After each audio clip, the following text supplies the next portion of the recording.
ఒక్కసారి కొమ్మూరి గోల్డ్ కి కాల్ చేయండి. తాకట్లో ఉన్న మీ బంగారాన్ని విడిపించి మార్కెట్ ప్రైస్ కి వాళ్ళు కొనుక్కుని మిగతా డబ్బులు మీకు ఇచ్చేస్తారు. నమస్తే, వెల్కమ్ టు మనం టీవీ. నేను మీ చార్మి. ఈరోజు మనతో పాటు జ్యోతిష్య వాస్తు పండితులు డాక్టర్ భాను కోటేశ్వరి గారు ఉన్నారు. ఆమెతో మాట్లాడి అసలు ఈ నెల మార్చి నెల రాశి ఫలాలు ఎలా ఉండబోతున్నాయి, ప్రతి ఒక్క రాశికి ఎలాంటి రెమెడీస్ పాటించాలి కనుక్కుందాం. నమస్తే అమ్మ. జై శ్రీరామ్. శ్రీమాత్రే నమః. శ్రీ గురుభ్యో నమః. అమ్మ, ధనుసు రాశి వాళ్ళు అర్ధాష్టమ శని ఇంకో సంవత్సరం పొడుగునా ఉండొచ్చు. మరి ఈ 2026లో ఏమైనా మార్పులు చేర్పులు, మెయిన్లీ మార్చిలో కొంత గొప్ప రిలీఫ్ ఏమైనా ఉంటుందా? ధనుసు రాశి ధనుసు లగ్నంలో పుట్టిన వాళ్ళకి ఈ మార్చి నెల వరకు మనం తీసుకుంటే కనుక మార్చి నెలలో తృతీయ చతుర్థ స్థానాలు బలంగా ఉన్నాయి వీళ్ళకి. తృతీయ చతుర్థ స్థానాలు బలంగా ఉండడం వల్ల మనం ఒకటి వింటూ ఉంటాం చిన్నప్పటి నుంచి, నోరు మంచిదైతే ఊరు మంచిది అవుతుంది. ఎందుకంటాము అంటే అందరు కోఆపరేషన్ మనకుంటే ఉంటుంది కాబట్టి. సో వీళ్ళు చేసే వృత్తి వ్యాపారాల్లో కోఆపరేటివ్గా వాళ్ళకి ఉంటుంది, కమ్యూనికేషన్స్ చాలా బాగా ఉంటాయి.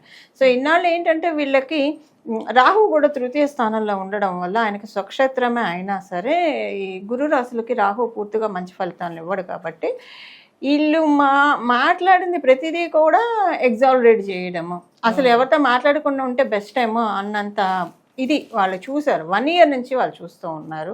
సో ఈ మార్చి నెల దీనికి కాస్త ఊరట వస్తుంది. కాస్త వీళ్ళు ఏదన్నా కమ్యూనికేషన్ రిలేటెడ్ ఫీల్డ్లో ఉన్న వాళ్ళకి చాలా బాగా ఉంది, ఎలక్ట్రానిక్ మీడియాలో ఉన్న వాళ్ళకి చాలా బాగా ఉంది, సాఫ్ట్వేర్ హార్డ్వేర్ ఈ రెండిట్లో ఎవరున్నా సరే బాగా ఉంది. ఇది కొంతమంది జర్నలిస్టులు ఉంటారు ఈ రాశిలో పుట్టిన వాళ్ళు, వాళ్ళకి కూడా బాగా ఉంది. దానికి తోడు ఏంటంటే ఒకటేసారి వీళ్ళకి అర్ధాష్టమ శని కూడా కొంచెం బాగా ట్రిగర్ చేసింది వీళ్ళని. ధనుసు రాశి 1 year నుంచి అయితే ఉంది, అంతకుముందు బాగానే ఉంది కానండి ఒక 1 year నుంచి అయితే అష్టమ శని వీళ్ళని బాగా ఇబ్బందులు పెడుతూ ఉంది. సో ఈ మాసం నుంచి కాస్త దాంట్లోంచి బయటకు వస్తున్నారు. ఇప్పుడు ఇంకా ఎన్ని రోజులు ఉంటుందమ్మా ఈ అర్ధాష్టమ శని వీళ్ళకి? ఇంకా 1 year పైనే ఉంది. శనేశ్వరుడు మేషరాశిలోకి వెళ్తేనే వీళ్ళకి అర్ధాష్టమ శని అవుతుంది. ఇంకో 1 year పాటు కష్టం. ఈ పరాభవ నామ సంవత్సరంలో అర్ధాష్టమ శనితోనే వీళ్ళకి కొనసాగుతుంది. ఓకే, నెక్స్ట్ ఇయర్ కొంచెం ఏమైనా మార్పు ఉంటే మరి సినీ అయితే ఒకటేంటంటే ఇదే మనం ఇప్పుడు జడ్జిమెంటల్గా చెప్పుకోకూడదు చార్మి జ్యోతిష్యంలో ఎప్పుడైనా. ఇది ఒకటే మనకి 9 planetsలో శనేశ్వరుడు ఒకటే కాదు కదా, ఇంకా 8 గ్రహాలు ఉన్నాయి కదా.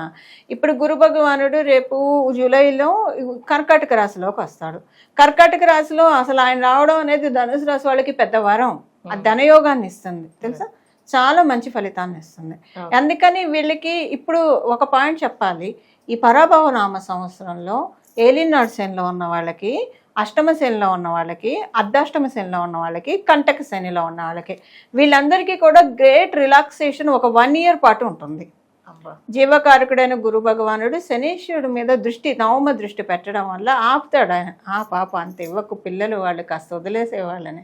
ఇప్పుడు ఒక స్ట్రిక్ట్ లెక్చరర్ టీచర్ చిన్నప్పుడు వచ్చిన ఇన్విజిలేషన్ ఉందనుకోండి, ఈ శనీశ్వరుడు ఇన్విజిలేటర్ అనమాట. ఆయన వస్తే టీచర్లతో సహా అందరూ స్ట్రిక్ట్ గా అలా ఉంటారు, ఆయన వెళ్ళాక హే అని ఆడుకుంటారు చూసారా. ఎందుకంటే లెక్చరర్స్ టీచర్స్ కూడా వెళ్ళిపోతారు, వాళ్ళకి కూడా ఫ్రీ అయ్యి. ఇప్పుడు గురు భగవానుడు ఇన్విజిలేటర్ ని బ్రేక్ చేస్తున్నాడు, ఆపు చాలు ఇంకా వాళ్ళు పిల్లలు కొంచెం వాళ్ళకి గ్యాప్ అని చెప్పి. జీవకారకుడు కదా, జీవం పోస్తాడు ఆయన శనీశ్వరుడు మీరు దృష్టి పెట్టడం అంటే ఒక నాట్ ఓన్లీ ఫర్ ధనురాశి, ఏలినాడు శని, అష్టమ శని, అర్ధాష్టమ శని, కంటక శని వీళ్ళందరికీ కూడా ఒక 1 year ఒక రకంగా అదృష్టమైన సమయంలో వీళ్ళు ఏలినాడు శనిలో కావచ్చు వీటిల్లో ఉన్నారు, వాళ్ళ అదృష్టం ఉంది కాబట్టే ఉన్నారు. ఇది లేదనుకోండి సపోజ్ పడాల్సిందే పాటలు తప్పదు. అయితే ఒక రిలాక్సేషన్ మోడ్లోకి వెళ్తున్నారు. అందులో ఇప్పుడు ఆయన కర్కాటక రాశిలోకి రావడం అనేది ఇప్పుడే కాదనుకోండి, బట్ ఫ్యూచర్ ప్రెడిక్షన్ చెప్తున్నాను. అదే అందులోకి రావడం అనేది ఆయన ఉచ్చస్థానం కాబట్టి ఆయన అందరికీ ఒక హ్యాపీ మోడ్లోకి. ఇప్పుడు మీకు పొజిషన్ బాగా పెరిగింది అనుకోండి, హ్యాపీగా అందరితోటి షేర్ చేసుకుంటారు, స్వీట్లు డిస్ట్రిబ్యూట్ చేస్తారు కదా, అలా రిజాయిస్ మోడ్లోకి వెళ్ళే రాసి ఆయన గురు భగవానుడు. అందరికీ స్వీట్లు ఇస్తారు, మనమైతే మనకి తెలిసిన వాళ్ళకి ఇస్తాము, ఆయన అయితే లోకం మొత్తానికి ఇస్తాడు. అదే తేడా. సో మరి అంటే అదృష్టం అయితే కొంత గొప్ప ఉంటుంది, అయినప్పటికీ కూడా మన దగ్గర కొంచెం శని ప్రభావం ఉంది అన్నప్పుడు ఎంతో కొంత దేవుణ్ణి ఆరాధన చేస్తూ మరి రెమెడీస్ ఏం ఫాలో అవ్వమంటారు? వీళ్ళు ఎక్కువ ఈ మాసము కార్తికేయుడు ఆరాధన చాలా బాగా ఉంటుంది. కార్తికేయుడు ఆరాధన చాలా బాగా ఉంటుంది. శరవణ భవాయ శ్రీవల్లి శ్రీ దుర్గా కుమారస్వామి శ్రీ దేవసేన, శరవణ భవాయ శ్రీవల్లి శ్రీ దుర్గా కుమారస్వామి శ్రీ దేవసేన, శరవణ భవాయ శ్రీవల్లి శ్రీ దుర్గా కుమారస్వామి శ్రీ దేవసేన. ఇది నామమే కాబట్టి ఎప్పుడైనా జపించుకోవచ్చు. ఎప్పుడైనా శనేశ్వరుడికి చెక్ పెట్టేది మంగళ అధిదేవత లక్ష్మీ నరసింహస్వామి కానీ కార్తికేయుడు కానీ. సో ఇప్పుడు ఉన్న దాంట్లో వీళ్ళకి కార్తికేయుడు ఈ నామాన్ని చదువుతూ ఉంటే ఇప్పుడు ఒకళ్ళదే ఉండదు, చెక్ పెట్టాలి కదా. ఈ కష్టాలకి ఫస్ట్ ముందు ఆయన చెక్ పెడతాడు అనమాట. సో ఓవరాల్గా అప్స్ అండ్ డౌన్స్ ఉన్నప్పుడు కొంచెం బెటర్మెంట్ ఉంటుంది. ధన్యవాదాలు. మంగళం. నమో భగవతే వాసుదేవాయ.